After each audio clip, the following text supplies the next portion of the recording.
اللهم صل على سيدنا محمد وعلى آله وصحبه أجمعين. ബഹുമാനമുള്ള ഉലമാക്കൾ, സാദാത്തുക്കൾ, വയാ അഹ്ബാബ റസൂലില്ലാഹ്, സ്വലാത്തിൻ്റെ മജ്ലിസ്, ദുആഇൻ്റെ മജ്ലിസ്, സാദാത്തുക്കളുടെയും ഉലമാഇൻ്റെയും അഹ്ബാബുകളുടെയും സാന്നിധ്യത്തിൽ പുണ്യം നേടാൻ, അള്ളാഹുവിനോട് തേടാൻ, ആവശ്യങ്ങൾ പൂർത്തീകരിക്കാൻ, പ്രശ്നങ്ങളുടെ കെട്ടഴിച്ചു വെക്കാൻ വന്നിട്ടുള്ളവരാണ് ഇവിടെ കാണുന്ന ഈ മഹാജനസംഖ്യ. അള്ളാഹു തൗഫീഖ് ചെയ്യട്ടെ, ബറക്കത്ത് ചെയ്യട്ടെ, ശിഫ നൽകട്ടെ, ആഫിയത്ത് തരട്ടെ, കടങ്ങൾ വീട്ടി തരട്ടെ, പ്രയാസങ്ങൾ അകറ്റി തരട്ടെ.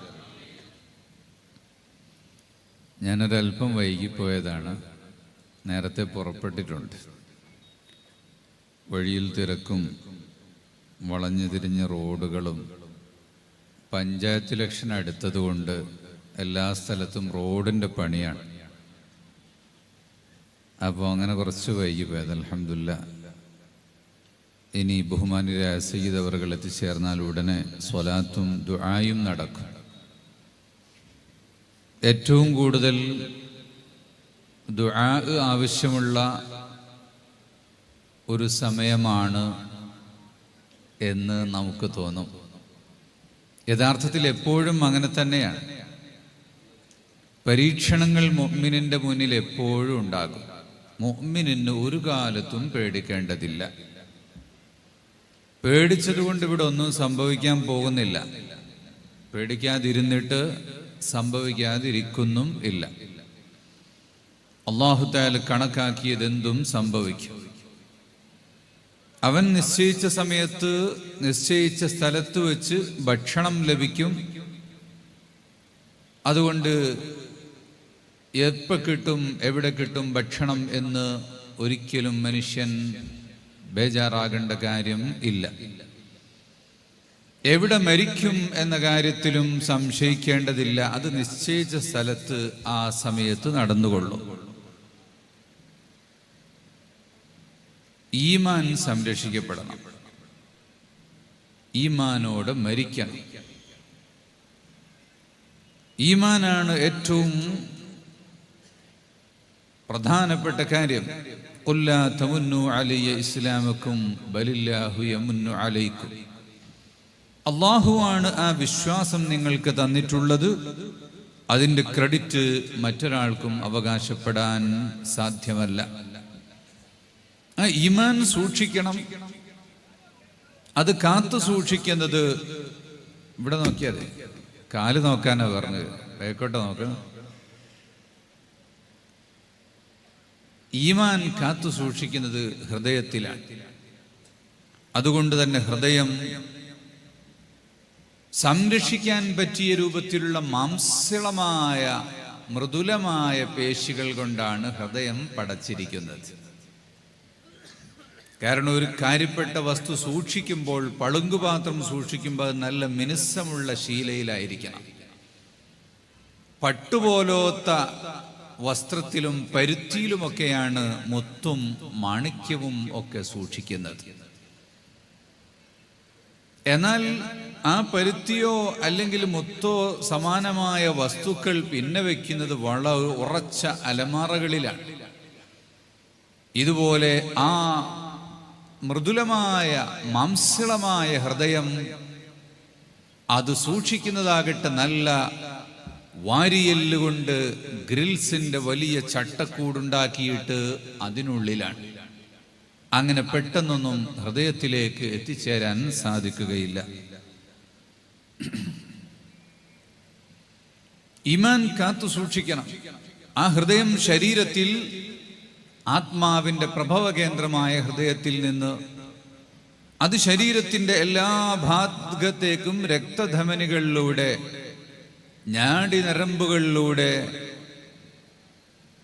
സിരകളിലൂടെ ഒഴുകി ശരീരത്തിൻ്റെ എല്ലാ ഭാഗത്തും എത്തിച്ചേരും. അങ്ങനെ എല്ലാ ഭാഗത്തും എത്തിച്ചേരുകയും വേണം.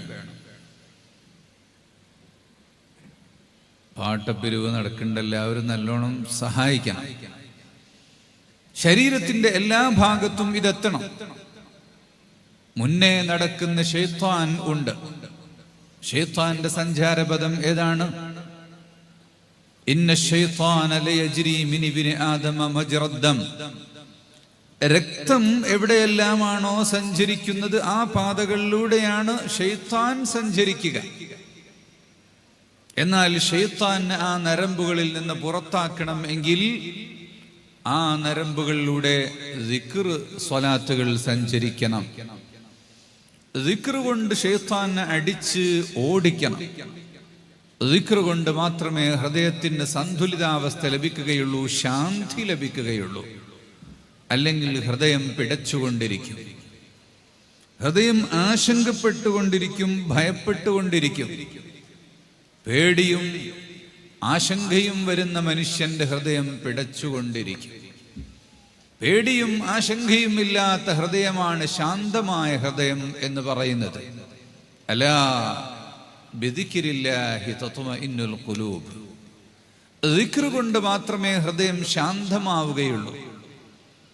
ഔലിയാക്കന്മാർ അവർ ഹൃദയം ശാന്തമായവരാണ്. ഹൃദയം ശാന്തമായവരുടെ അവസ്ഥ എന്താണ്? ലാ ഖൗഫുൻ അലൈഹിം, യാതൊരു പേടിയും അവർക്കില്ല. പൗരത്വം നഷ്ടപ്പെടുമോ എന്ന പേടിയില്ല, റേഷൻ കാർഡ് കിട്ടുമോ എന്ന പേടിയില്ല, ഭക്ഷണം മുടങ്ങിപ്പോകുമോ എന്ന പേടി അവർക്കില്ല, സ്കൂളിൽ അഡ്മിഷൻ കിട്ടാതാകുമോ എന്ന പേടിയില്ല. യാതൊരു നിലക്കും ഉള്ള പേടി അവർക്ക് ഉണ്ടാവുകയില്ല. ലാ ഖൗഫുൻ അലൈഹിം വലാ ഹും യഹ്സനൂൻ. കഴിഞ്ഞ എന്തെങ്കിലും വിഷയത്തിൽ അവർക്ക് യാതൊരു ദുഃഖവും ഉണ്ടാവുകയില്ല. പേടിയും ഇല്ല, ദുഃഖവും ഇല്ല. അങ്ങനത്തെ മനസ്സാണ് ഹാർട്ട് അറ്റാക്ക് വരാത്ത മനസ്സ്. ആ മനസ്സ് ശാന്തമായ മനസ്സായിരിക്കും. ആ ശാന്തി ലഭിക്കുന്നത് എപ്പോഴാണ്? അല്ലാഹ്. എന്ത് വിഷയം മുന്നിൽ വരുമ്പോഴും അല്ലാഹ്, അല്ലാഹുവാണ് എന്നെ പടച്ചവൻ, അല്ലാഹുവാണ് ഭക്ഷണം തരുന്നവൻ, അല്ലാഹുവാണ് വെള്ളം തരുന്നവൻ, അല്ലാഹുവാണ് കുട്ടികളെ തരുന്നവൻ, അല്ലാഹുവാണ് ഭൂമി തരുന്നവൻ, അല്ലാഹുവാണ് വീട് തരുന്നവൻ, അല്ലാഹുവാണ് ഈ ഭൂമിയിൽ ജീവിക്കാൻ വേണ്ടതെല്ലാം തരുന്നവൻ. ആരാണ് പൗരത്വം തരുന്നത്? പറയൂ. ഭക്ഷണം തരുന്നത് ആരാണ്? വെള്ളം തരുന്നത് ആരാണ്? സംരക്ഷണം തരുന്നത് ആരാണ്? മരിപ്പിക്കുന്നത് ആരാണ്? ജീവിപ്പിക്കുന്നത് ആരാണ്? അല്ലാഹ്. ഉറക്കെ പറയൂ, അല്ലാഹുവാണ്. ഇത് പറയുന്ന മനുഷ്യന് ആ ഒരു ദിക്ർ രക്തത്തിലൂടെ ഒഴുകുന്ന മനുഷ്യനിൽ പിശാചു വരില്ല. പിന്നെ ആരെയാണ് പേടിക്കുന്നത്? അതുകൊണ്ടാണ് മുഅ്മിനായ മനുഷ്യന് പേടിയില്ലാത്തത്. ഒന്നിനെയും പേടിക്കേണ്ടതില്ല. ആരെങ്കിലും വരുമോ? ബോംബ് പൊട്ടിക്കുമോ? വടിവാളുമായി വരുമോ? വീടിന് തീ വയ്ക്കുമോ? മസ്ജിദ് കത്തിക്കുമോ? അങ്ങനത്തെ ഒരു പേടിയും ഇല്ല. ആർക്കെങ്കിലും പേടിയുണ്ടോ? പേടിയുള്ളവരൊക്കെ ഒന്ന് കൈവക്ക്. പേടിയില്ലാത്തവര് കൈവക്ക്. ഒരൊറ്റ കുട്ടിക്കും പേടിയുണ്ടാകാൻ പറ്റില്ല. കാരണം നമ്മൾ അല്ലാഹുവാണ് പടച്ചത്. അപ്പൊ അങ്ങനത്തെ വിഷയങ്ങൾ വരുമ്പോ എന്താണ് മുഅ്മിൻ ചെയ്യുക? ലാ ഹൗല വലാ ഖുവത ഇല്ലാ ബില്ലാഹിൽ അലിയിൽ അദീം. പേടിപ്പെടുത്തുന്ന, ഭീതിപ്പെടുത്തുന്ന സ്വഭാവം ഇവിടെ ഉണ്ടാകും. അത് അല്ലാഹു തആല മുഅ്മിനെ പരീക്ഷിക്കുകയാണ്. മുഅ്മിൻ ഇതെല്ലാം വളമാണ്. വലനബ്ലുവന്നകും ബിശൈഇൻ മിനൽ ഖൗഫി വൽ ജൂഇ വനഖ്സിൻ മിനൽ അംവാലി വൽ അൻഫുസി വസ്സമറാത്ത്. സ്വത്ത് സന്താനങ്ങളുടെ നഷ്ടം കൊണ്ട്,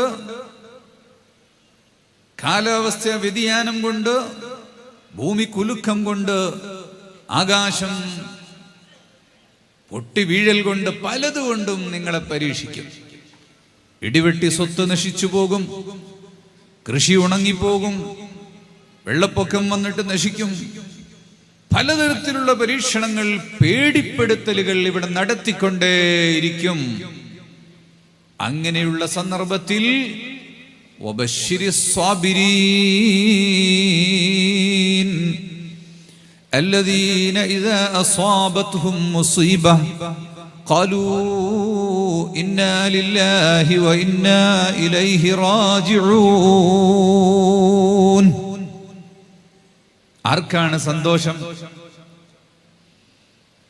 പേടിപ്പെടുത്തുന്ന കുറെ കാര്യങ്ങൾ ഇവിടെ വരുമ്പോൾ ഇന്നാ ലില്ലാഹി വ ഇന്നാ ഇലൈഹി റാജിഊൻ എന്ന് ഉറക്കെ പ്രഖ്യാപിക്കുന്നവർക്ക് സന്തോഷമാണ്. ഖുർആൻ പറയുന്നു, അവർക്ക് ഹാപ്പിയാണ്. സന്തോഷം വരുന്നവരുടെ അവസ്ഥ എന്താണ്? അവർ പറയും ഇന്നാ ലില്ലാഹി വ ഇന്നാ ഇലൈഹി റാജിഊൻ. We are very strong. ഞങ്ങൾ നല്ല സ്ട്രോങ് ആണ്. കാരണം ഞങ്ങൾ അള്ളാഹുവിന്റെ അടിമകളാണ്, അള്ളാഹുവിലേക്ക് മടങ്ങുന്നവരാണ്. ഇവിടെ ഒന്നും കൊണ്ടുവന്നിട്ടില്ല, ഒന്നും കൊണ്ടുവന്നിട്ടില്ല. അതുകൊണ്ട് ഒന്നും കൊണ്ടുപോകാനും ഇല്ല. അവൻ തന്നതൊക്കെ വാങ്ങിവെക്കും. അവൻ എന്തു കൊണ്ടുപോയാലും അൽഹംദുലില്ലാ, അൽഹംദുലില്ലാ പറയാൻ കഴിയാം.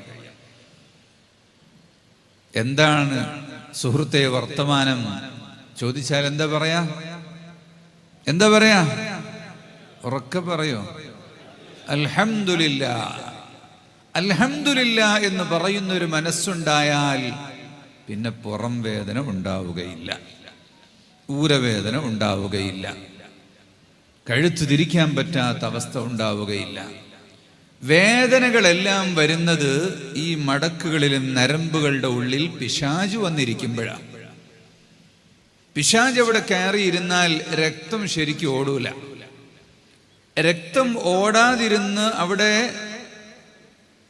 തടഞ്ഞു വെക്കപ്പെട്ടാൽ അവിടെ വേദനയുണ്ടാകും. അപ്പൊ വേദനയുണ്ടാകുമ്പോ എന്തു ചെയ്യണം? ആ രക്തത്തെ തുറന്നു വിടണം, പിശാചിനെ ഒഴിവാക്കണം. അതിനെന്താ ചെയ്യേണ്ടത്? സുബ്ഹാനല്ലാഹ് പറയൂ, അൽഹംദുലില്ലാഹ് വലാ ഇലാഹ ഇല്ലല്ലാഹു അല്ലാഹു അക്ബർ വലാ ഹൗല വലാ ഖുവത ഇല്ലാ ബില്ലാഹ് അൽ അലിയ്യിൽ അദീം.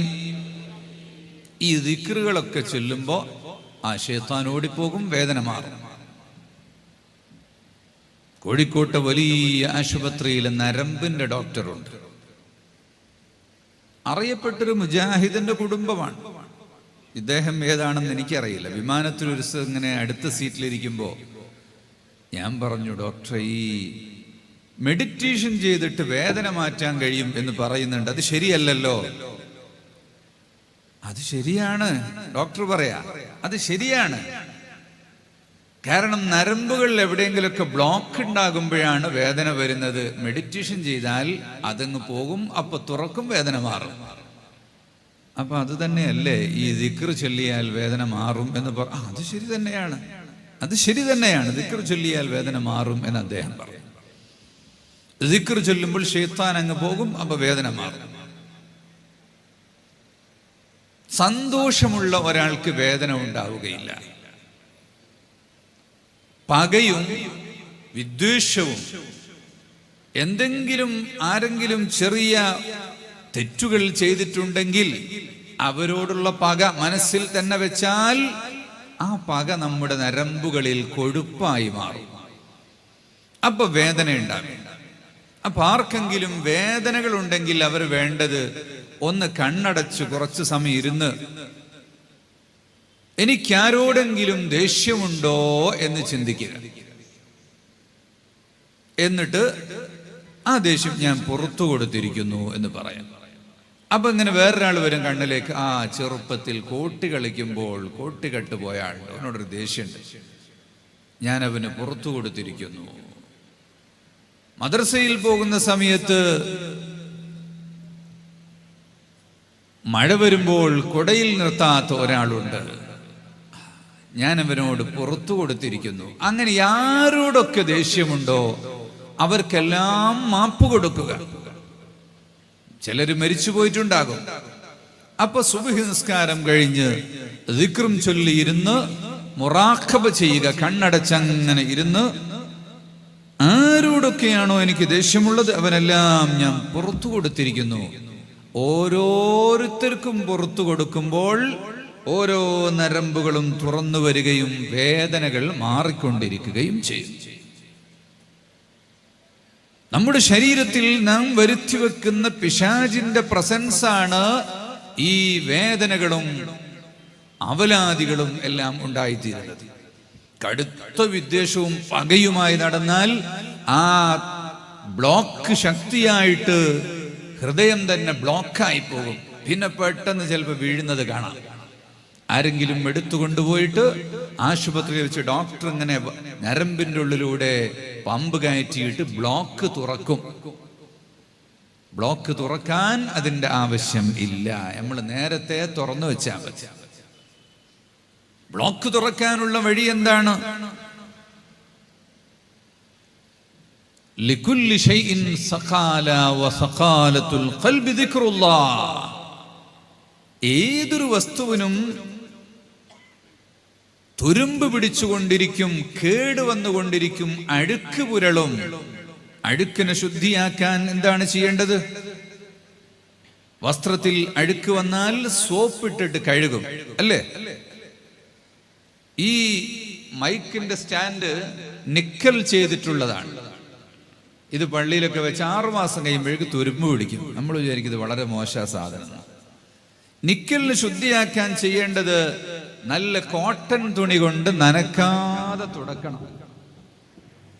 അങ്ങനെ തുടക്കുക വേണ്ടേ? നനക്കരുത്, നനക്കാതെ തുടക്കണം. അതൊരു 15 ദിവസം കൂടുമ്പോൾ തുടച്ചാൽ 10 വർഷം കഴിഞ്ഞാലും തുരുമ്പ് വരില്ല. പക്ഷെ നമ്മൾ ശുദ്ധിയാക്കൂല, അങ്ങനെ ഇട്ടേക്കും. പിന്നെ കുറെ കാലം കഴിഞ്ഞിട്ട് പെയിന്റ് അടിക്കും. വീടുകൾക്ക് പെയിന്റ് അടിക്കാൻ വേണ്ടി വളരെ മോശമായ ലെഡും നിക്കലും ക്രോമിയവും ഒക്കെ ഉപയോഗിച്ച് പെയിന്റാണ്. വാഷബിൾ പെയിന്റ് എന്നാ പറയാം. പെയിന്റ് അടിച്ചാൽ അങ്ങനെ തന്നെ ഇടും. പിന്നെ 2 കൊല്ലം കഴിഞ്ഞിട്ട് പിന്നെയും പെയിന്റ് അടിക്കും. വാഷബിൾ പെയിന്റ് എന്ന് പറഞ്ഞാൽ 10 കൊല്ലത്തേക്ക് പിന്നെ പെയിന്റ് അടിക്കേണ്ട ആവശ്യമില്ല. 6 മാസം കൂടുമ്പോൾ കഴുകണം. അത് നമ്മൾ ഒരിക്കലും ചെയ്യൂല. അപ്പൊ കഴുകിയാൽ ശുദ്ധിയാകും. ചിലത് സോപ്പ് ഉപയോഗിച്ച് കഴുകണം, ചിലത് മണ്ണെണ്ണയും പെട്രോളും ഉപയോഗിച്ച് തുടക്കണം, ചിലത് നല്ല കോട്ടൺ തുണി കൊണ്ട് തുടക്കണം. അങ്ങനെ പല വസ്തുക്കളും ഉണ്ട്. ഓരോന്നും ശുദ്ധീകരിക്കാൻ പലതരത്തിലുള്ള മാർഗങ്ങളാണ്. കരിഞ്ജീരകം ശുദ്ധീകരിക്കുന്നത് എങ്ങനെയാണ്? അത് പാല് കാച്ചിയിട്ട് അതിന്റെ ആവി കടത്തി വിടണം കരിഞ്ജീരകത്തിന്റെ ഉള്ളിലൂടെ, അപ്പൊ അത് ശുദ്ധിയാകും. ഉലുവ ശുദ്ധിയാക്കുന്നത് എങ്ങനെയാണ്? അത് വെള്ളത്തിൽ കുതിർത്തു വെച്ച് വീർത്തതിന് ശേഷം വെയിലത്ത് വെച്ച് ഉണക്കണം. അങ്ങനെയാണ് അത് ശുദ്ധിയാക്കുക. കാഞ്ഞിരക്കുരു എങ്ങനെയാണ് ശുദ്ധിയാക്കുന്നത്? അത് നല്ല പാലിലിട്ട് തിളപ്പിച്ച് ഒഴിക്കണം, പിന്നെയും പാലൊഴിച്ച് പിന്നെയും ഒഴിക്കണം. അങ്ങനെ 6 പ്രാവശ്യം തിളപ്പിച്ചിട്ട് പാലൊഴിവാക്കണം. അപ്പോഴേ കാഞ്ഞിരക്കുരു ശുദ്ധിയാവുകയുള്ളൂ. മരുന്ന് ആയിട്ട് ഇതൊക്കെ ഉപയോഗിക്കണമെങ്കിൽ എല്ലാം ശുദ്ധീകരിക്കണം. ശുദ്ധീകരിക്കാതെ ആ മരുന്ന് ഉപയോഗിച്ചാൽ മരുന്ന് രോഗമായി മാറും. കരിഞ്ജീരകമായി കൊണ്ടുപോയിട്ട് അങ്ങനെ അങ്ങോട്ട് തിന്നാൽ അത് രോഗമായി മാറും. എല്ലാ വസ്തുക്കൾക്കും ശുദ്ധീകരണം ഉണ്ട്. ഹൃദയത്തിനെ ശുദ്ധീകരിക്കുന്ന വസ്തു എന്താണ്? ദിക്റുല്ലാഹ്. അള്ളാഹുവിന്റെ ദിക്റാണ്. അള്ളാഹുവിനെ ദിക്ർ ചെയ്താൽ ഹൃദയം ശുദ്ധിയാകും. يرنحني إليك الشوق حتى أميل من اليمين إلى الشمال كما مال المعاقر عبدته حمي الكوس حالا بعد حالي. അള്ളാഹുവിനെ ദിക്ർ ചെയ്യുന്ന മനുഷ്യന്മാർ ദിക്ർ ചെയ്ത് ആ ദിക്റവന്റെ നരമ്പുകളിലൂടെ നിറഞ്ഞു ഓടിയിട്ട് രക്തത്തിലൂടെ സഞ്ചരിച്ചു കൊണ്ടിരിക്കുന്ന ഹൃദയത്തെ പ്രവർത്തിച്ചു കൊണ്ടിരിക്കുന്ന ആ ദിക്ർ അവന്റെ നാവിൽ ചലിച്ചുകൊണ്ടിരിക്കുന്നു. ആ നാവ് പച്ചയായിക്കൊണ്ടിരിക്കുന്നു ദിക്ർ കൊണ്ട്. അങ്ങനത്തെ മനുഷ്യന്റെ ഹൃദയം എപ്പോഴും ശാന്തമായി സഞ്ചരിച്ചു കൊണ്ടിരിക്കുന്നു, ശാന്തമായി പ്രവർത്തിച്ചു കൊണ്ടിരിക്കുന്നു. ലാ യസാലു ലിസാനുക റത്ബൻ ബിദിക്രില്ലാഹ്. അല്ലാഹുവിന്റെ ദിക്ർ കൊണ്ട് നാവ് പച്ചയായിരിക്കണം. ദിക്ർ ചൊല്ലി ചൊല്ലിയിട്ട് കാണുന്നവൻ എന്നെപ്പറ്റി ഇവൻ ഭ്രാന്തനാണ് എന്ന് പറയുന്ന അതുവരെ നീ ദിക്ർ ചൊല്ലിക്കോ. ഹത്താ യുഖാല ഇന്നക ലമജ്നൂൻ. എന്താണ് ചൊല്ലിക്കൊണ്ടിരിക്കുന്നത് എന്ന് പറഞ്ഞിട്ട് ആൾക്കാർ ഭ്രാന്തനാണ് എന്ന് പറയും ചിലപ്പോൾ. എന്നാലും ദിക്ർ ഒഴിവാക്കണ്ട. നാവ് കൊണ്ട് ചൊല്ലി ചൊല്ലി നാവ് പച്ചയായിരുന്നാൽ ആ ദിക്ർ ഹൃദയത്തിലേക്ക് വരും. പിന്നെ നാവ് കൊണ്ട് വർത്തമാനം പറയുമ്പോഴും ഹൃദയം ദിക്ർ ചൊല്ലിക്കൊണ്ടിരിക്കും. അങ്ങനത്തെ അവസ്ഥയിലേക്ക് മനുഷ്യൻ. അപ്പൊ അവന് ശ്വാസം അയച്ചാൽ എന്ത് ശ്വാസം വലിച്ചാലും അതിലൂടെ ഹാ ഹൂ ഹ്വാ ഹൂ എന്നുള്ള ശബ്ദം വന്നുകൊണ്ടേയിരിക്കും. അതാണ് യാഹുവാസനം എന്ന് പറയുന്നത്. Yahoo Yahoo. ചിലര് യോഗാസനം എന്നാ പറയാ, അക്ഷരം തെറ്റിപ്പോയിട്ട്. യാഹുവാസനം, യാഹൂ എന്ന് പറഞ്ഞ് ദിക്ർ ഇങ്ങനെ ശരീരത്തിലൂടെ പോയിക്കൊണ്ടിരിക്കുന്ന അവസ്ഥ. അത് വന്നാൽ പിന്നെ നമ്മൾ സംസാരിക്കുമ്പോഴും വേറെ പണിയെടുക്കുമ്പോഴൊക്കെ ദിക്ർ തന്നെയായിരിക്കും. അവരുടെ നെഞ്ചിൽ കൈവച്ച് നോക്കിയാൽ ഹാ ഹൂ ഹി ഹയ്യുൻ എന്നിങ്ങനെ ചൊല്ലിക്കൊണ്ടിരിക്കുന്നത് കാണാം. നഖ്ശ്ബന്ദ് എന്ന് പറഞ്ഞിട്ട് ഹാജാ ബഹാഉദ്ദീൻ നഖ്ശ്ബന്ദി റളിയല്ലാഹു അൻഹു അവരുടെ സിലബസ് അനുസരിച്ച് ദിക്ർ പഠിച്ച ആളുകൾക്ക് ഹൃദയത്തിൽ മാത്രം ഇങ്ങനെ ദിക്ർ ചൊല്ലും. അവരുടെ ദിക്റിന്റെ മജ്‌ലിസിൽ പോയാൽ നല്ല രസമാണ്. ചൊല്ലിക്കൊടുക്കുന്ന ആള് സ്വലവാത്ത് എന്ന് പറയും, പിന്നെ മിണ്ടൂല. കുറച്ച് കഴിഞ്ഞിട്ട് ലാ ഇലാഹ ഇല്ലല്ലാഹ് എന്ന് പറയും, പിന്നെ ആരും മിണ്ടൂല. എല്ലാവരും മിണ്ടാതെ എങ്ങനെ ഇരിക്കും? മിണ്ടാത്ത ദിക്റാണത്, മൗന ദിക്ർ. അപ്പൊ നമ്മൾ ദിക്റുകൾ മനസ്സുകൊണ്ട് ചൊല്ലി, മനസ്സ് മാത്രം ദിക്ർ ചൊല്ലുന്ന ഒരു അവസ്ഥയിലേക്ക് നമ്മൾ ആക്കിയെടുക്കണം. അത് നാവ് കൊണ്ട് ഇങ്ങനെ ചൊല്ലി ചൊല്ലി ചൊല്ലി അങ്ങനെ പോയാൽ അതായി മാറും. കിടന്നുറങ്ങുമ്പോൾ ദിക്റിലായി ഉറങ്ങണം. ദിക്റിലായി ഉറങ്ങിയാൽ സുബ്ഹി വരെ ദിക്ർ ശരീരത്തിലൂടെ സഞ്ചരിച്ചു കൊണ്ടിരിക്കും. അപ്പൊ ഉറക്കത്ത് മരിച്ചുപോയാൽ ദാക്കിറായി മരിക്കും. ടി വി കാണുന്നവർ, വാട്സപ്പ് ഉപയോഗിക്കുന്നവർ, മറ്റു മെസ്സേജുകൾ കൈകാര്യം ചെയ്യുന്നവർ ഉറങ്ങുന്നതിന്റെ 15 മിനിറ്റ് മുമ്പ് അത് ഓഫാക്കണം. ഒരു വിഷയത്തിലേക്ക് നമ്മൾ വരുന്നതിന്റെ കുറച്ച് മുമ്പ് ബന്ധങ്ങൾ വിച്ഛേദിച്ച് കടന്നു വരണം. നിസ്കാരത്തിന് നല്ല ഖുശൂ കിട്ടണ്ടേ അല്ലേ?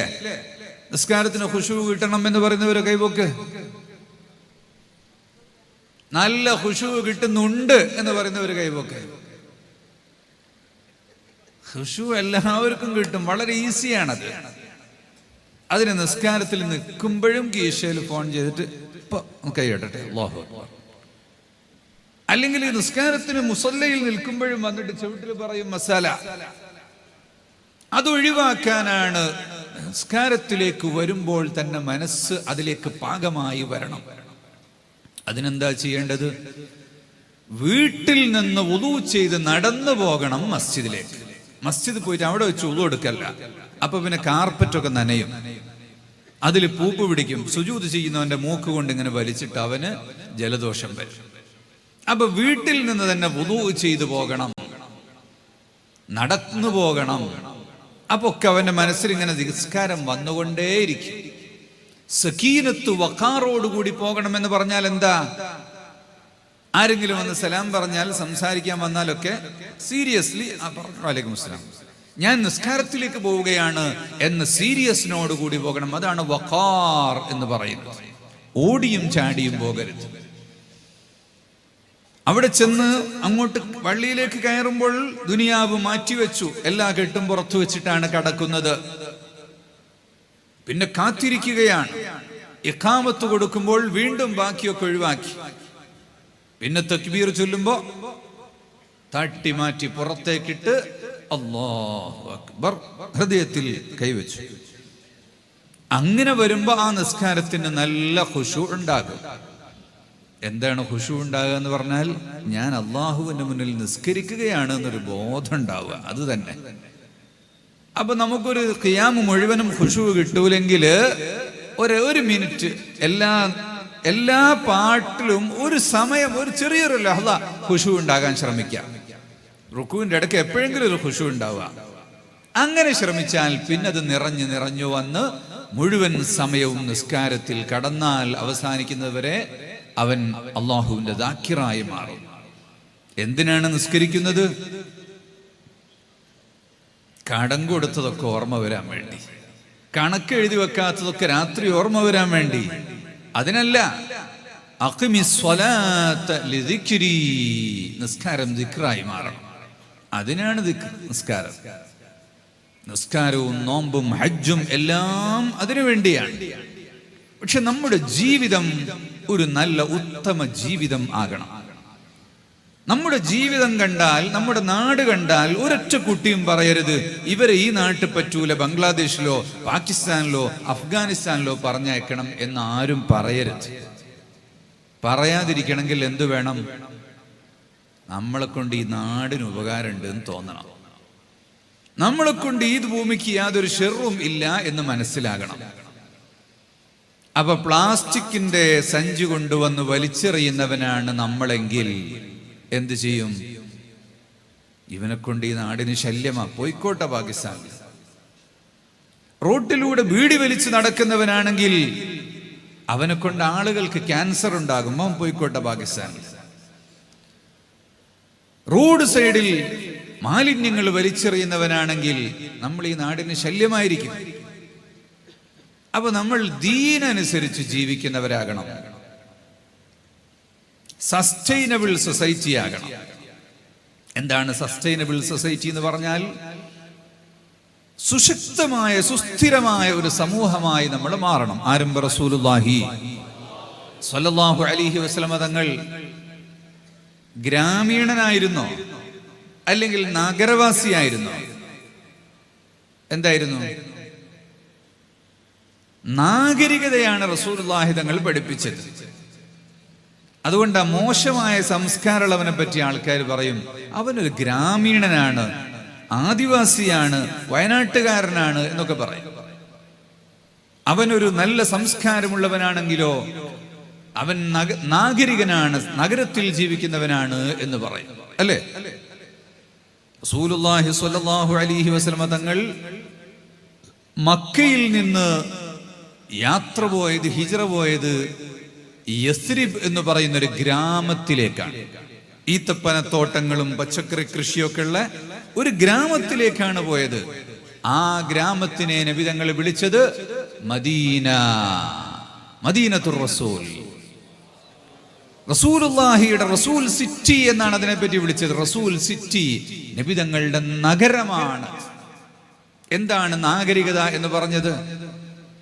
നമ്മളിപ്പോ കാടാമ്പുഴയിലാണ്, അല്ലേ? കാടാമ്പുഴയും ചേണ്ടിയും പാങ്ങും അതുപോലെ നമ്മുടെ ഇങ്ങനെ വന്നിട്ട് വെട്ടിച്ചിറയും പുത്തനത്താണിയും എല്ലാം ചേർന്ന്, ഇത് കേരളം ഒരു നഗരമാണ്, ഒരു ഗ്രാമം അല്ല. കുറെ ഗ്രാമങ്ങൾ ചേർന്ന് ഒരു നഗരമാണ്. അപ്പൊ നാഗരികത നമ്മിലുണ്ടാകണം. മദീനയായിരിക്കണം നമ്മുടെ ജീവിതത്തിൽ, നമ്മുടെ മനസ്സിൽ മദീനയാകണം. എന്താണ് മദീന? മദീനയിൽ റസൂലുള്ളാഹി സ്വല്ലല്ലാഹു അലൈഹി വസല്ലം തങ്ങൾ കാർഷിക നിയമങ്ങൾ കൊണ്ടുവന്നിട്ടുണ്ട്. അവിടെ സൂക്ക്, ബസാർ അഥവാ ചന്ത ഉണ്ടാക്കിയിട്ടുണ്ട്. മദീനയിൽ വീടുണ്ടാക്കുന്നതിന് ഹൗസിംഗ് നിയമങ്ങൾ വെച്ചിട്ടുണ്ട്. ബിൽഡിംഗ് ആക്ട് കൊണ്ടുവന്നിട്ടുണ്ട്. മദീനയിൽ മാലിന്യങ്ങൾ സംരക്ഷിക്കുന്നതിന് നിയമം കൊണ്ടുവന്നിട്ടുണ്ട്. മദീനയിൽ പരിസ്ഥിതി സംരക്ഷിക്കുന്നതിന് നിയമം കൊണ്ടുവന്നിട്ടുണ്ട്. ഇത് മദീനയിൽ കൊണ്ടുവന്നിട്ടുണ്ട്. അത് നമ്മുടെ നാട്ടിലൊക്കെ നമ്മൾ പാലിക്കാൻ വേണ്ടിയാണ്. എന്താണ് റസൂലുള്ളാഹി തങ്ങൾ മദീനയെ പറ്റി പറഞ്ഞത്? അല്ലാഹു തആല മക്കയെ ഹറമാക്കി, ഞാൻ മദീനയെ ഹറമാക്കി. എന്താണ് ഹറമാക്കിയത് കൊണ്ട്? ഇവിടെ മരം നടണം, ഇവിടെ മരത്തിന്റെ കൊമ്പ് വെട്ടരുത്, മരം മുറിക്കരുത്, മരത്തിന്റെ കൊമ്പ് വെട്ടരുത്. ഇത് ഗ്രീൻ സിറ്റി ആകണം. അപ്പൊ നമ്മളെല്ലാവരും മരം നടണം. വർഷത്തിൽ ഒരു മരമെങ്കിലും നടണം. അപ്പൊ 60 കൊല്ലം ജീവിച്ചാൽ 50 മരമെങ്കിലും നടൂലേ? അപ്പൊ ഇവിടെ കാർബൺ ഡൈ ഓക്സൈഡിന്റെ ശല്യം ഉണ്ടാകൂല, ആളുകൾക്ക് ക്യാൻസർ വരില്ല. അവിടെ വേട്ടയാടാൻ പാടില്ല, പക്ഷികളെയും മൃഗങ്ങളെയൊന്നും വേട്ടയാടാൻ പാടില്ല എന്ന് പറഞ്ഞാൽ ബയോഡൈവേഴ്സിറ്റിയാണ് ഇവിടെ. ജൈവ വൈവിധ്യം കാത്തു സൂക്ഷിക്കണം. എല്ലാറ്റിനെയും വെടിവെച്ചും പുകയിട്ടും നശിപ്പിക്കരുത്. എല്ലാതരം ജീവികൾക്കും ഈ ഭൂമിയിൽ ജീവിക്കാനുള്ള അവസരം കൊടുക്കണം. മലിനവെള്ളം ഒഴുകിയിരുന്ന ഒരു നദിയുണ്ടായിരുന്നു മദീനയിൽ, വാദി ബുത്ഹാൻ. അതുകൊണ്ട് തന്നെ മദീനയിൽ വന്ന എല്ലാ ആളുകൾക്കും പനി പിടിച്ചിരുന്നു. റസൂലുള്ളാഹി തങ്ങൾ ത്വൽഹത്ത് റളിയല്ലാഹു അൻഹുവിനോട് പറഞ്ഞു, പോയിട്ട് പഠിക്കണം അതിന്റെ പരിസ്ഥിതിയുടെ പ്രശ്നം എന്താണ് എന്ന്. അവര് ചെന്നിരുന്ന് പഠിച്ചു, എൻവയറൺമെന്റ് റിപ്പോർട്ട് സമർപ്പിച്ചു. ആ പുഴ ഒഴുകുന്ന ദിശ ശരിയല്ല, അത് മാറ്റിയിട്ട് ഒഴുക്കണം.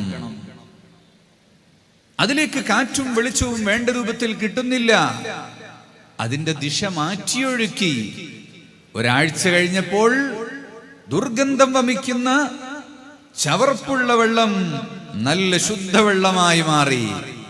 ആരും റസൂലുള്ളാഹി സ്വല്ലല്ലാഹു അലൈഹി വസല്ലം കയ്യിലെടുത്ത് മുഖം കഴുകി എല്ലാവർക്കും കാണിച്ചു കൊടുത്തതാ ലാബ് റിപ്പോർട്ട്. ഇനി എല്ലാവർക്കും ആ വെള്ളം ഉപയോഗിക്കാം. മദീനയുടെ പരിസ്ഥിതി തന്നെ മാറി. നല്ല വായു വന്നു, എല്ലാവർക്കും അവിടെ ജീവിക്കാൻ ഇഷ്ടമായി. നമ്മുടെ നാട്ടിലെ ജലസ്രോതസ്സുകൾ, അരുവികൾ, പുഴകൾ, കുളങ്ങൾ, എന്താ പറയുക, ഇവിടെ ഈ വേറെന്തോ ഒന്ന് പറയലുണ്ടല്ലോ, കനാലുകൾ, അയിനില്ല, എന്താ പറയുക, തോടുകൾ, അതല്ല വേറൊരു സാധനമുണ്ട്, നമ്മൾ ഒതുക്കങ്ങളിലപ്പോൾ ഞാൻ പറയലുണ്ട്, എന്നെ കുളിക്കാൻ പോകുന്ന സ്ഥലത്തിന് ചോലകൾ. ഇതെല്ലാം സംരക്ഷിക്കണം. അപ്പൊ നമ്മള് പ്ലാസ്റ്റിക്കിന്റെ സഞ്ചിയും കുപ്പിയും സാധനമൊക്കെ കൊണ്ടുവന്ന് അതിൽ വലിച്ചെറിഞ്ഞാൽ അള്ളാഹുവിന്റെ മുന്നിൽ മറുപടി പറയേണ്ടി വരും, ഹിദായത്ത് നഷ്ടപ്പെട്ടു പോകും. ഇന്നല്ലാഹ ലാ യഹ്ദിൽ ഖൗമൽ ളാലിമീൻ. ളുൽമ ചെയ്യുന്നവൻ അള്ളാഹു ഹിദായത്ത് കൊടുക്കൂല എന്നാ. അപ്പൊ നമ്മളൊരു മിഠായി തിന്നിട്ട് കവറ് പുറത്തേക്ക് പറിച്ച് വലിച്ചെറിഞ്ഞാലോ ഹിദായത്ത് നഷ്ടപ്പെട്ടു. അതെങ്ങനെ? മഴ പെയ്താൽ ഈ പ്ലാസ്റ്റിക്കിന്റെ ഇല ഒഴുകിയിട്ട് പുഴയിൽ ചെല്ലും, അത് കടലിൽ ചെല്ലും, അവിടെ നിന്നൊരു മീൻ തിന്നും, ആ മീൻ ചത്തുപോകും. നമ്മളെ കൊണ്ടൊരു ജീവി നശിച്ചുപോയില്ലേ?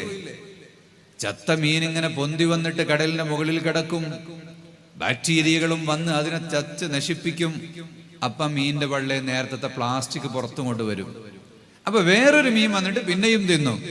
നമ്മളൊരൊറ്റ മിഠായിന്റെ തോലാണ് 10ഓ 15ഓ മീൻ കൊല്ലാൻ, തവളയെ കൊല്ലാൻ കാരണമായി തീരുന്നത് എങ്കിൽ നമ്മൾ അക്രമിയല്ലേ? അപ്പൊ നമ്മൾ ളുൽമ് തന്നെ നേർക്ക് നേരെ കത്തിയെടുത്ത് കുത്തുക എന്ന് മാത്രം വിചാരിക്കണ്ട. മദീനയിൽ വീടുണ്ടാക്കിയപ്പോ റസൂലുള്ളാഹി സ്വല്ലല്ലാഹു അലൈഹി വസല്ലം തങ്ങൾ നിയമം കൊണ്ടുവന്നു. ഒരു വീട് വെക്കുമ്പോൾ മറ്റേ വീടിന്റെ ഭാഗത്തേക്ക് വരുന്ന കാറ്റ് തടയരുത്. ഈ വീട്ടിന്റെ പുക മറ്റേ വീട്ടിലേക്ക് പോകാൻ പാടില്ല. അപ്പൊ എല്ലാ വീടിന്റെയും പുകക്കുഴൽ ഒരേ ഭാഗത്താകണം. ഒരു നാട്ടിലെല്ലാം ഒരേ വലിപ്പമുള്ള വീടാണെങ്കിൽ എല്ലാം അതേ വലിപ്പത്തിലാകണം. എല്ലാവരുടെയും ഒരു തറനിലയുള്ള വീടാണ്. അപ്പൊ നീ 2 നില ഉണ്ടാക്കിയാൽ മറ്റവന്റെ കാറ്റ് തടയും. എല്ലാം 2 നിലയാണെങ്കിൽ 2 നില തന്നെ. കാറ്റുകൾ തടയരുത്. നിന്റെ മാലിന്യം മറ്റൊരു ഭാഗത്തേക്ക് ഒഴുക്കരുത്. വേസ്റ്റ് മാനേജ് ചെയ്യാൻ ഇസ്ലാമിൽ നിയമം കൊണ്ടുവന്നില്ലേ?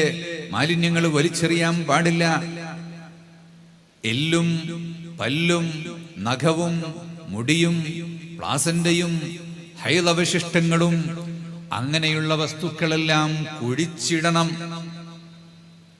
കാഷ്ടവും മൂത്രവും പോലുള്ള നജസുകൾ അത് ഭൂമിയിൽ മറക്കണം.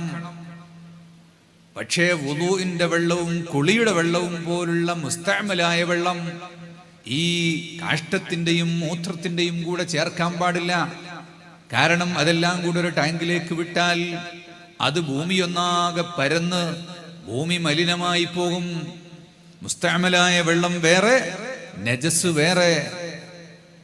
ഇനി ഭക്ഷണത്തിന്റെ അവശിഷ്ടങ്ങൾ, എല്ലും മുള്ളും കറിവേപ്പിലയും തക്കാളിയുടെ തോടും, ഇങ്ങനെ വരുന്ന ഭക്ഷ്യാവശിഷ്ടങ്ങൾ അതും നജസിൽ കൊണ്ടുപോയിടരുത്, അത് വേറെ സംസ്കരിക്കണം. ഇപ്പോ വലിയ വലിയ മുന്തിയ സ്ഥലങ്ങളിൽ പോയാൽ വേസ്റ്റിന്റെ ഡബ്ബ കാണാം. മഞ്ഞ, നീല, പച്ച, വെള്ള, പ്ലാസ്റ്റിക്, കടലാസ്, ഭക്ഷ്യം, മറ്റ് അവശിഷ്ടങ്ങൾ എന്ന് പറഞ്ഞിട്ട് മുന്തിയ സംഗതിയാണിത്. ആരാണിത് കൊണ്ടുവന്നത്? ആരാണ് കൊണ്ടുവന്നത്? അഷ്റഫുൽ വറ മുഹമ്മദുർ റസൂലുള്ളാഹി സ്വല്ലല്ലാഹു അലൈഹി വസല്ലം തങ്ങൾ. അതാണ് നാഗരികത എന്ന് പറഞ്ഞത്. അത് നമ്മൾ ജീവിക്കുന്നത് ഒരു ഗ്രാമത്തിലാണെങ്കിലും കുറെ ഗ്രാമങ്ങൾ ചേർന്നതാണ് ഒരു നഗരം. അപ്പൊ നമ്മുടെ വീടും പരിസരവും വൃത്തിയായി സൂക്ഷിക്കണം. അപ്പോഴേ പൂർണ്ണമായ സുന്നിയാവുകയുള്ളൂ. ആവശ്യമില്ലാതെ മരങ്ങൾ വെട്ടിക്കളയരുത്. ഒരു മരം വെച്ചാൽ എത്ര കൂലി കിട്ടും? ഒരു മരം കുഴിച്ചിട്ടാൽ ആ മരം മനുഷ്യന് തണൽ നൽകും. ആ മരം നിന്റെ കണ്ണിന് കുളിർമ നൽകും, കാഴ്ച കൂട്ടും. വകാന സ്വല്ലല്ലാഹു അലൈഹി വസല്ലമ യുഅ്ജിബുഹു അൻ-നദറു ഇലൽ ഖളറാ. പച്ചപ്പുകളിലേക്ക് നോക്കൽ നബി തങ്ങൾക്ക് ഇഷ്ടമായിരുന്നു. അപ്പൊ പച്ചപ്പുകളിലേക്ക് നോക്കണം. പച്ച പെയിന്റ് അടിച്ചാൽ പോരാ, പച്ച ഇലകളിലേക്ക്. സോ അതിന്റെ കൂലി കിട്ടും. പക്ഷികൾക്ക് കൂടുണ്ടാക്കാൻ അവിടെ സ്ഥലം കിട്ടും, അതിന്റെ കൂലി നിനക്ക് കിട്ടും. അതിലുണ്ടാകുന്ന കായ്കനികൾ മനുഷ്യനും ഭക്ഷിക്കും, പക്ഷികളും ഭക്ഷിക്കും, അതിന്റെ കൂലി നിനക്ക് കിട്ടും. നിനക്ക് പഴങ്ങൾ കിട്ടും. ആ മരത്തിൽ നിന്ന് ഓക്സിജൻ കിട്ടും. അത് മനുഷ്യർക്ക് മുഴുവനും ജീവിക്കാനുള്ള പ്രാണവായുവാണ്. അതിന്റെ പേരിൽ കൂലി കിട്ടും. ഈ മരം കുറെ കാലം കഴിയുമ്പോൾ മുറിച്ചിട്ട് നിനക്ക് വീടുണ്ടാക്കാം. അപ്പോൾ 10 മരം നീ വെച്ചിട്ടുണ്ടാകും. തീരെ മുറിക്കാൻ പാടില്ല എന്നല്ല, ഒന്ന് മുറിക്കുമ്പോൾ 10 വെക്കണം. അപ്പൊ ഒറ്റ മരം നടുമ്പോൾ 10 തരത്തിലുള്ള ജോലി, 10 തരത്തിലുള്ള കൂലി നിനക്ക് ലഭിക്കും. ആ നീയത്തോടു കൂടി വെച്ചാൽ എല്ലാവരും മരം നടണം. മർക്കസ് 43-43 വാർഷികത്തിന്റെ ഭാഗമായി മില്യൺ ട്രീ പ്രോഗ്രാമാണ്. 10 ലക്ഷം മരങ്ങൾ നടണം. ആരാണ് നടുക? അതൊക്കെ നിങ്ങളെല്ലാവരും ഒരു മരം നടണം. നടൂല്ലേ? ഒരു മരം നടാൻ തയ്യാറുള്ള ഒരു കൈവക്ക്. അപ്പൊ 1500 മരമായില്ലേ? അങ്ങനത്തെ 100 സ്ഥലത്ത് പോയാൽ 1.5 ലക്ഷമായി. ഇപ്പൊ 10 ലക്ഷം നടാൻ എന്താ മടിയുള്ളത്? നടണം, പറഞ്ഞാൽ പോരാ. അതിന് 10 കൂലി കിട്ടും. 10 നീയത്ത് വെക്കണം. പെൺകുട്ടികളെ കെട്ടിക്കാനൊക്കെ ഉള്ള കുട്ടികൾ ജനിച്ച അപ്പൊ 10 മരം അങ്ങോട്ട് നട്ടാ കെട്ടിക്കാൻ പ്രായമാകുമ്പോഴേക്ക് 5 ലക്ഷമോ 10 ലക്ഷമോ 25 ലക്ഷത്തിനൊക്കെ വിൽക്കാനുണ്ടാകും. ഒരു തേക്ക് എത്ര റുപ്യക്കാ വിൽക്ക? എന്താണ് നിനക്ക് ചെലവുള്ളത് ഒരു തേക്ക് വളർത്താൻ? ഒരു ചെലവില്ല. ഒരു പാര കൊണ്ട് കുത്തിയിട്ട് ഒരു തൈ വെച്ചാൽ മതി. വെള്ളം നനക്കണ്ട, വളമിടണ്ട, വേലി കെട്ടണ്ട, ഒന്നും ചെയ്യണ്ട. അല്ലാഹു തആല നോക്കിക്കൊള്ളും. അൻതും തസ്റഊനഹു അം നഹ്നു സാരിഊൻ എന്ന ആയത്ത് ഓതിയിട്ട് വെക്കണം. കൃഷി ചെയ്യുമ്പോൾ ഒക്കെ ആ ആയത്ത് ഓതണം. എന്നാൽ പക്ഷികളൊന്നും തിന്നു കളയൂല. നെല്ല് വിതറുന്ന സമയത്ത് ആ ആയത്ത് ചൊല്ലണം. മരങ്ങൾ വെക്കണം, വൃത്തിയുണ്ടാകണം, പരിസരം വൃത്തിയായി സൂക്ഷിക്കണം. മറ്റുള്ളവർക്ക് നമ്മൾ ശല്യമാകരുത്. മർക്കസ് നോളജ് സിറ്റി എന്ന് പറയുന്നത് ഈ ഒരു രീതിയിലുള്ള ഒരു സംസ്കാരം മദീനയാണ്. സിറ്റിക്ക് അറബിയിൽ എന്താ പറയാ? സിറ്റിക്ക് അറബിയിൽ എന്താ പറയാ? മദീന. നോളജ് സിറ്റി എന്ന് പറഞ്ഞാൽ മദീനത്തുൽ മഅരിഫ. അപ്പൊ അത് മക്കയിലല്ല, മക്കയിൽ നിന്ന് 400 കിലോമീറ്റർ അപ്പുറം പോയിട്ട് അവിടെയാണ് മദീന ഉണ്ടാക്കിയത്. അപ്പൊ കാർഷിക ഭൂമിയിൽ, മലയോര മേഖലയിൽ നഗരങ്ങളായി മാറുന്നത് എങ്ങനെയാണ് എന്ന് റസൂലുള്ളാഹി സ്വല്ലല്ലാഹു അലൈഹി വസല്ലം തങ്ങൾ നമ്മെ പഠിപ്പിക്കുകയാണ്. പക്ഷേ ആ മദീനയിൽ ഒരു കൾച്ചറൽ സെന്റർ ഉണ്ടാകണം. മദീനയിൽ റസൂലുള്ളാഹി തങ്ങൾ പടച്ച സ്ഥാപനം എന്താണ്? മസ്ജിദുൻ നബവി. മസ്ജിദുൻ നബവി എന്ന് പറഞ്ഞാൽ ശ്രാമ്യയാണോ? അത് നിസ്കാരപ്പള്ളിയാണോ? മസ്ജിദുൻ നബവി എന്ന് പറഞ്ഞാൽ 5 വക്ത് നിസ്കരിക്കുന്ന, ജുമഅ നിസ്കരിക്കുന്ന ഒരു മസ്ജിദ്. പക്ഷേ അവിടെ ഒരു റെസിഡൻഷ്യൽ വിദ്യാഭ്യാസ സ്ഥാപനം ഉണ്ട്. കോൺവെന്റ് എഡ്യൂക്കേഷൻ, റെസിഡൻഷ്യൽ എഡ്യൂക്കേഷൻ ആദ്യമായി പഠിപ്പിച്ചത് ആരാണ്? ആരംഭ റസൂലുള്ളാഹി. അസ്ഹാബു സുഫ എന്ന് പറഞ്ഞിട്ട് സ്വഹാബത്ത് താമസിച്ചു പഠിക്കുന്ന സ്കൂള്, അതാണ് സുഫ. രാവും പകലും മുദർരിസിന്റെ കീഴിൽ തന്നെയുള്ള പഠനം. മസ്ജിദി ദർസുകൾ അതാണ്. അതുകൊണ്ടാണ് മസ്ജിദുകൾക്ക് പള്ളി എന്ന് പറയുന്നത്. ആ മസ്ജിദിൽ ഫത്വ ചോദിക്കുന്ന ഇടമുണ്ട്, ഇൻഫർമേഷൻ സെന്റർ ഉണ്ട്. ചോദിച്ചാൽ മറുപടി കിട്ടും. അവിടെ പ്രശ്നങ്ങൾ ഉന്നയിക്കാം, അതിന് വിധി പറഞ്ഞു കൊടുക്കും. അവിടെ ആളുകൾ വന്ന് ക്യാമ്പ് ചെയ്യുന്ന സ്ഥലമുണ്ട്. ഉസ്തുവാനത്ത് വഫദ് എന്ന് പറഞ്ഞിട്ട് മദീനയിൽ നിങ്ങൾക്കൊരു തൂണ് കാണാം.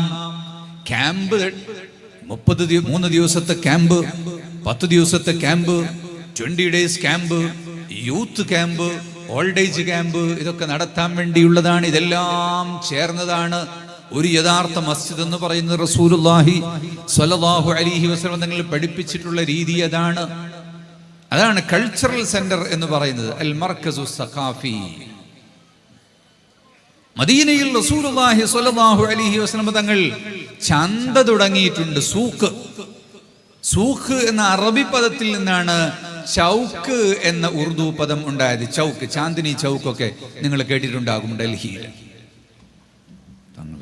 നൂറുസ്സാദാത്ത് മഹാനായ തങ്ങളവர்கள் വരുന്നു. അല്ലാഹു ദീർഘായുസ്സും ആഫിയത്തും കൊടുക്കട്ടെ, സിഹത്തും സലാമത്തും നൽകട്ടെ. ഞാൻ നിർത്തുകയാണ്. അൽഹംദുലില്ലാഹ്.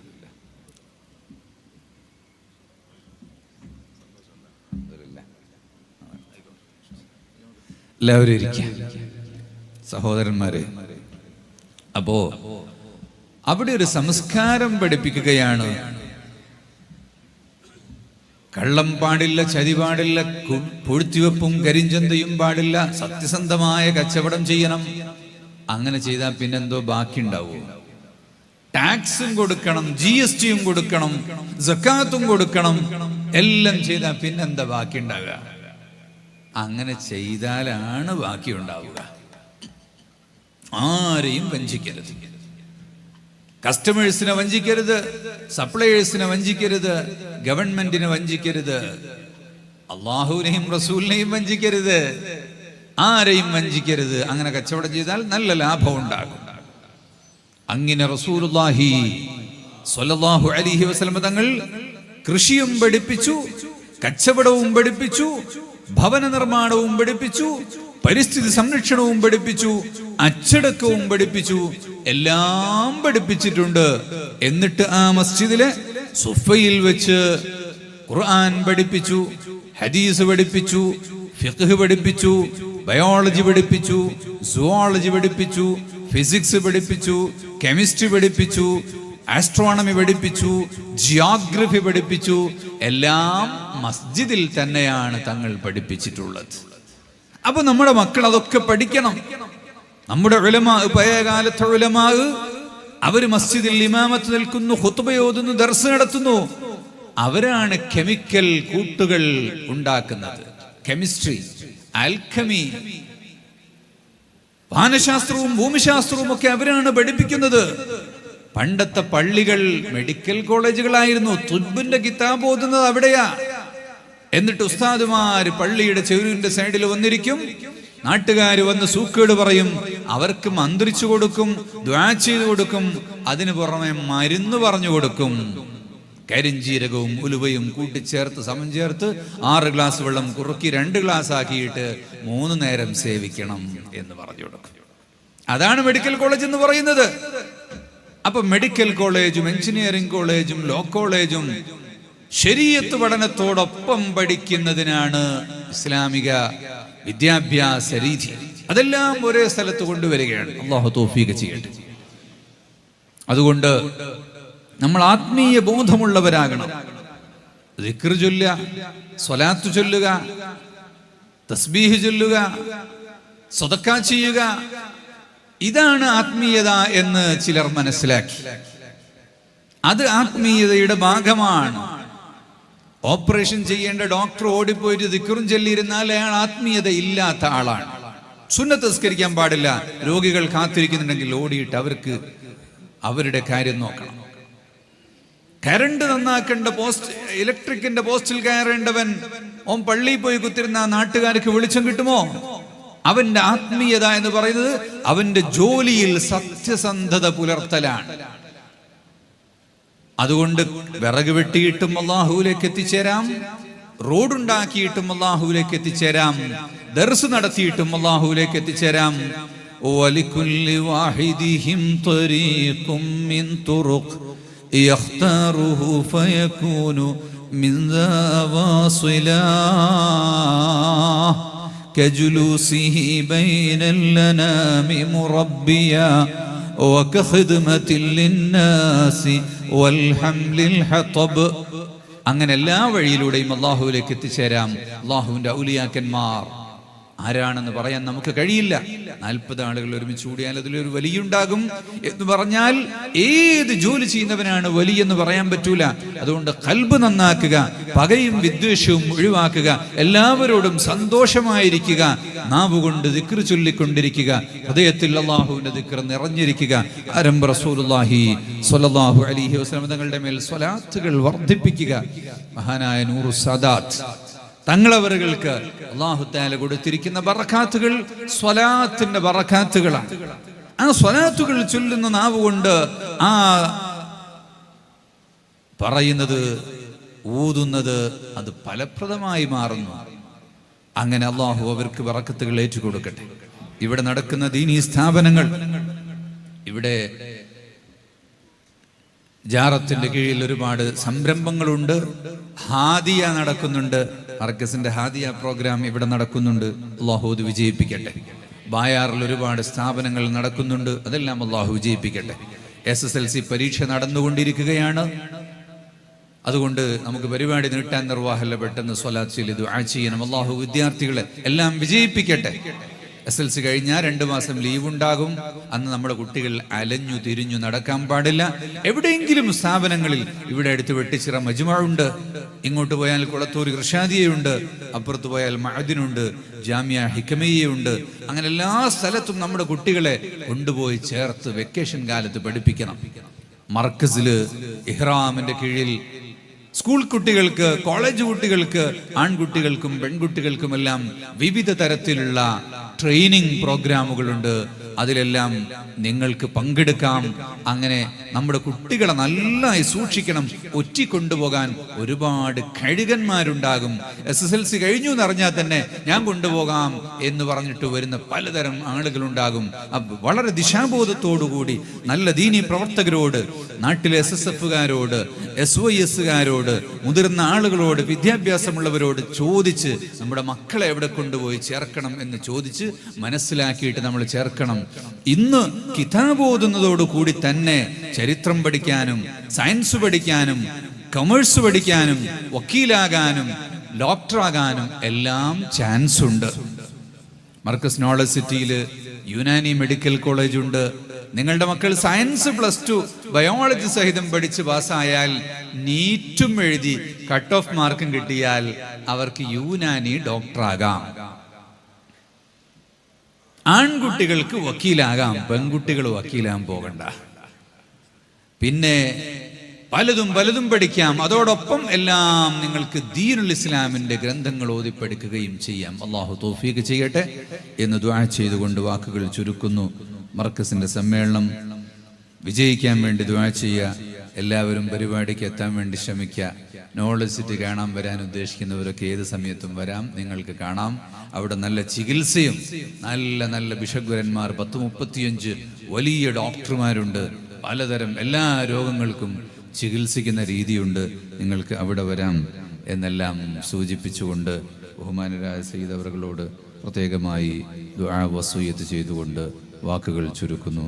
അസ്സലാമു അലൈക്കും വറഹ്മത്തുള്ളാഹി വബറകാതുഹു.